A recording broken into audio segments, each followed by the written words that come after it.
Nagdeklara ng 7-day national mourning period ang acting president ng South Korea na si Choi Sang-mok na sinimulan nitong linggo, December 29, 2024 at magtatapos sa Sabado, January 4, 2025. Bunsod ang nasabing hakbang ng nangyaring Jeju airplane crash sa Muan International Airport noong Sabado, December 28. Kinansela naman ng mga lokal na pamahalaan ng South Korea ang mga year-end event dahil sa kanilang national mourning. Samantala, sinabi naman ng Ministry of the Interior and Safety na pwede namang ituloy ang mga nakaplanong event sa mapayapang pamamaraan. Dahil dito, may mga aktibidad naman na isinagawa sa iba't ibang lugar ngunit hindi nagpatugtog ng anumang musika bilang pakikiisa sa pagluluksa ng bansa.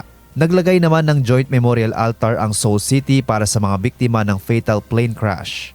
Nagpasimula ito noong December 31 at mag-ooperate ng 5 araw hanggang sa pagtatapos ng National Mourning Period sa January 4. Ryuji Sasaki, UNTV News and Rescue. Diyos ang aming sandigan, serbisyo publiko ang aming pinahalagahan.